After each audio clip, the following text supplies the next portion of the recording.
before I show you the ladder, I want to mention this. Gordon's reloading tool considers this accuracy, okay? So if you're within 10% of the prediction, that's good. 5% very good. 2% excellent. And plus or minus 15 feet per second is outstanding, okay? And this is predicted versus actual, okay? But just because you're good doesn't mean it's safe. So say you have a load estimating 2,800 feet per second, 10% is plus or minus 280. It could be 15, 20, 25,000 PSI off. That is very significant. That could be dangerous, okay? So just because the results are good doesn't mean it's safe. And I need to point that out because a lot of these, I won't say a lot, but most of the profiles I've used were giving me slower results than actual. And I don't know why. I don't know if it's just because of the way they were tested or the people that were supplying the data had slower barrels or what, but obviously no such thing as slow versus fast barrel, right? But something was different. So there's a couple of profiles like Rotumbo or H1000 that are way, way off. Okay. So when you make up your loads, make sure you look at other load data other than just GRT and kind of do a sanity check and make sure your loads are really going to be safe before you start pushing it. Obviously, start at the bottom of the ladder and work your way up to make sure you're at safe loads. Okay, so I went out and shot this ladder. It was at 79 degrees. And I'll go ahead and save that. And I'm not going to give all the data right now, but my top charge load right here, that 45.8, gave me a velocity at 2776. Okay. And if you remember, my max velocity was 2763, so I stopped at 2776. Obviously, that's quite a bit higher than 2698, but it's within the window, right? GRT's window of being acceptable as far as the simulation goes, but that doesn't mean it's safe. So we need to somehow true this data, this profile. There's a couple different, shoot, let me use this one. There we go. And 79. Had the wrong profile in there. Here we go. Okay, 2776. So there's a couple different ways you can, the original way was to use initial pressure, and you increase it until this charge weight and this velocity, the velocity for this charge weight equals your real velocity, okay? So let's bump this up to, I don't know, 5,000. Okay, that's closer. 6,000. Closer yet, 7,000. And I went over, so I got to bump it down a little bit. 6,900. Still over. Let's try 68. There we go, 2776. So if I bump my IP up to match, so my velocity matches, you could use it. You could just save this as is right now, and you could generate the rest of your ladders that you want to actually test. And it'd be very close in your velocities. It does show the maximum pressure is a little bit higher, okay? About 1,500 psi higher than I'd like, but this is the original way to do it. So that's one way. Another way to do it is using the OBT method, the optimal barrel time, right here, and Gordon added this later on. So let me reset this to 3626. So that's the original PSI, okay?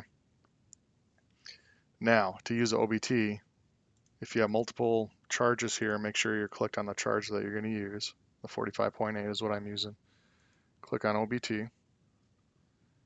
My actual velocity to 776 and hit compute.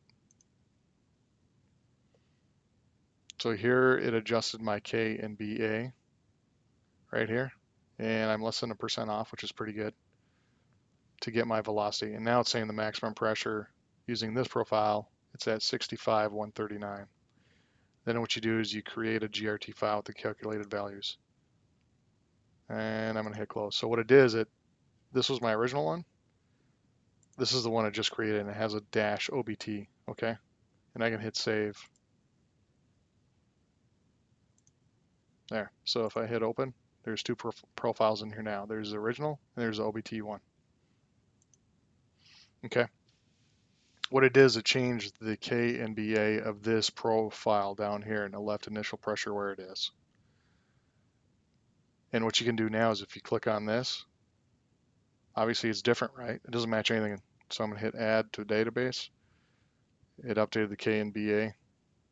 And I'm just going to name it, it's tuned for this profile, right? So 20-inch, 165, boat tail soft point. So this is my whole profile, my powder profile for this barrel, this caliber with this bullet.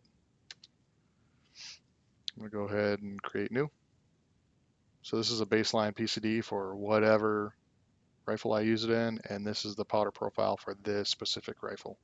Okay, I hit OK. Oh, I forgot to save it. There we go. So now there's my profile, and here's everything trued. You can see here.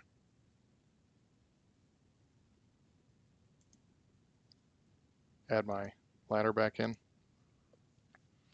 Add 0.4. And now it's trued. So now the next time I go out and shoot, I can use this profile. I can, it's going to be hotter next time. It's going to be 88 degrees.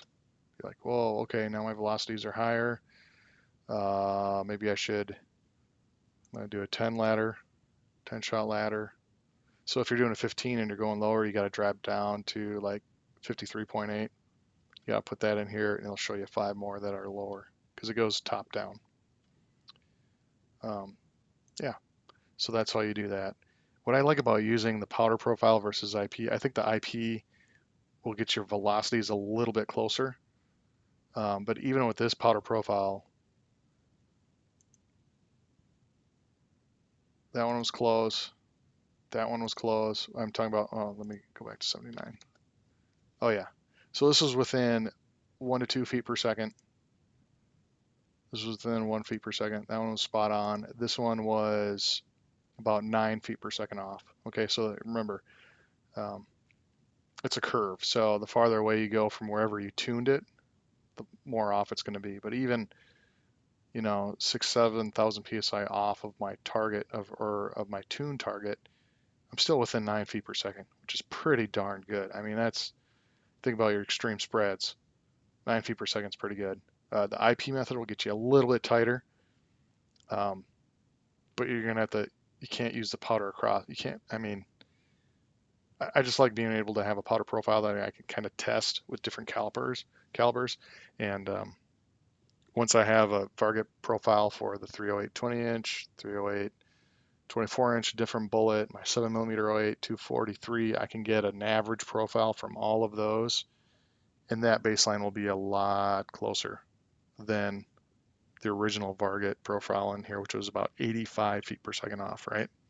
So if we look here, 65,000, 60,000. We were 5,000 psi off, okay? And this isn't even that bad of a profile. This is one of the more accurate ones, right? So if you look in the profile, in the database here, these bars here are estimated calibrations, right? This is garbage in, garbage out. Whoever put this profile in, oops, I wanted to highlight it.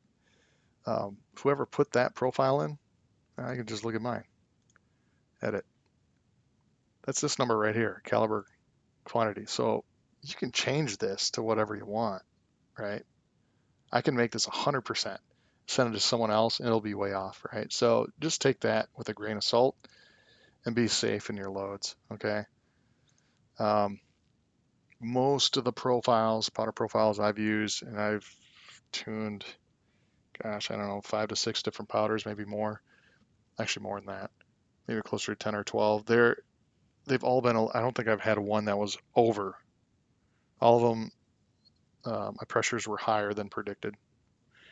Like I said, some of them are way off. Like once you start getting to the large, slow magnum calibers towards the bottom right of the burn charts, those could possibly be way off. So you got to be careful with that.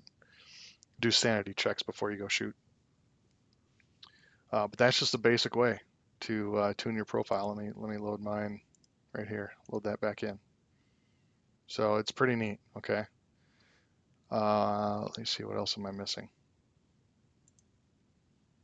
Here's my OBT profile. I think that's about it for this. And look, my burnout now, it says it's at 17 inches, my original. Let's go back to the original profile. It says during muzzle passage, right? That's a 3-inch difference. That is huge. Okay. So that's why you want to tune your profiles. Garbage in, garbage out. I will say when we did the IP, let's go back here. And what was it, 8600, or no, 6800? This says the burnout was at 16.5. Okay, so there's about a 1/2 inch difference between these two burnouts. But they're pretty darn close, right? It's a lot closer than 20 inches. So that's why you tune your profiles. Okay. There's no right answer. There's no wrong answer. IP is going to get you there a lot faster, probably, or more, slightly more accurate down the road. If you save your powder profile with the OBT, then it's generally more usable across calibers. So it's kind of 6 in one, half dozen in the other. Choose your own method, but this is just a basics on how to get started with GRT. All right, and you got to be safe because, like I said, this was 5,000 psi off. This had a 75% accuracy supposedly. So, I mean, I guess we were within 25%, right? So, also like to show you how to use the measurements tab to do the OBT method. So if you add your measurements, I'll just make this, I'm just going to add one in. Obviously you can put all 3 shots in, but I know my average was 2776. So I'll put that in there. Okay. So if I have all my measurements in here, I can go to results. Whatever tab is selected here is where the OBT is going to run. So I want to make sure I'm on this tab because that's where my results are. Okay, 45.8, 45.8. Run OBT. I didn't have to input this because it's already in my measurements tab. Okay. And it says 0 because this profile is already tuned. But I wanted to show you that tool there. So say you put all your velocities in and you want OBT tune 44.2, then make sure all your measurements are in here. Click 44.2, click OBT. So that's a shortcut for that. Also, you can add all kinds of stuff. You can add notes. So you can put notes in for the day you shot or whatever you want. You can add a shot group calculator where you can upload a file of your target and you can mark it all up. And it's kind of like the what's it, Excalibur, whatever the app on your phone is. You take a photo with your phone and calculate it. So that's similar to that. Okay, real quickly, I want to go over a little bit what's happening in GRT when you're tuning your profile because it's kind of hard to explain without graphics. And excuse my art, but I'm not an artist. So here's an ideal scenario, okay, where the results from shooting the ladder are parallel to the powder profile, okay? So for example, I loaded a ladder from 43 grains to 45.8, okay? This is just general. I did just an example. 50 psi, 50,000 to 65,000 psi. Okay, that profiles are not linear, but I'm using lines just as an example. My default profile right here saying these are the predicted results to give me this velocity, and at 65,000 psi it gives me this velocity. Okay, when I go out and shoot that ladder, I might get these results for velocity. My feet per second were way higher, right? And I had to stop short. I didn't get to shoot my full ladder because I hit this velocity sooner. Okay, but the nice thing about this is these lines are parallel. So when you go to tune this powder profile, it's going to pretty much overlay this blue line with this green line perfectly. And you're going to have a perfect powder profile for that rifle, for that brass, for that powder, and for that bullet and seating depth, okay? Those finite conditions at that temperature, all right? But they're going to lay over each other really nice, okay? this is the ideal scenario. Now let's look at the non-ideal. So more likely scenario, kind of what I saw with that 308. I have the default profile, and they weren't parallel, right? My results were not parallel. And if I would have known sooner, like if I did a full ladder all the way up to my 65, what I thought my 65,000 PSI was, because remember, I stopped at 60. I stopped down here. But if I went all the way up to 65, I'd be stopping. I probably can't even shoot half my ladder, right? Because I'm hitting that velocity for that 65,000 PSI way early, okay? So now when I tune, it's going to bring this line up. When I tune that profile, if I tune it at 65,000 PSI, it's going to bring this line up and it's going to look like this, okay? So now this blue line is tuned at 65,000 PSI. And it's not linear, and they're converging or diverging, okay? So the farther you get from your tuning point, or that tuning charge, powder mass, probably the less accurate it's going to be. But, I mean, a tuned profile is still pretty darn accurate. It's going to be a lot more accurate than a default profile, okay? So you can adjust where you actually want to tune your profile. Maybe you don't want to tune at 65,000 if that's going to be my max. If I tune there, and this is the way they shoot, obviously everything below 65,000 PSI, that is going to be conservative. I'm not going to go over pressure, right? Now here, let's say this is a 65,000. I've tuned it at 60,000, so I moved back a little bit. So now the blue line is what's predicted. You know, it's the curve or the line of the profile isn't going to change. You're just moving it up or down, okay, when you're tuning it. And the green line is the actual results, okay? So if I tuned at 65, these would be touching here, and the green line would be going away. If I tune at 60, they're crossing at 60,000 PSI, and they're going away from that point, if that makes sense, okay? So if there's a sweet spot, pressure, velocity that you want to shoot at that rifle, in that rifle, you want to tune your powder profile in that area to be the most accurate. Now, even up here, you know, I'm going to be within 15 feet per second, probably. I mean, it's still pretty, even down here, I'm probably going to be within 15 to 20. I mean, it's still pretty darn accurate, right? So I just wanted to go over that a little bit. So if we look here, the slope's going this way. If we look here, the slope's going that way, right? So now it's predicting I'd be higher than I actually am. I've tuned it for 60,000 PSI, but I could actually load a couple more rounds to actually get to that velocity where I would hit 65,000 PSI, if that makes sense. Because this slope of my actual results is not as steep as the actual powder profile, okay? Because we're just moving that profile up or down against the actual results, okay? Green line's the actual. So sometimes they'll be like this, sometimes they'll be like that. And I've talked with Charlie, there's really no way to change the slope because we don't have access to the encrypted files and the programs Charlie used, or Gordon used to program these profiles. So this is as best as we can get with the GRT, and honestly, it's still very, very close. So once you tune that profile, it's going to be very close. Circling back, this is the link, winehq.org. That's a website. You can download a program to run Windows programs inside your Mac on your iOS platform. I don't know how it works. I don't have it. You can look up videos on YouTube, I'm sure, to show you, but I do know people that are running GRT on their MacBooks, okay? Here's that link to the Discord group. I'll put a shortcut to that down in the description. Join the Discord. There's a lot of new cartridges, powders, bullets that you can download, and I'll show you how to do that now.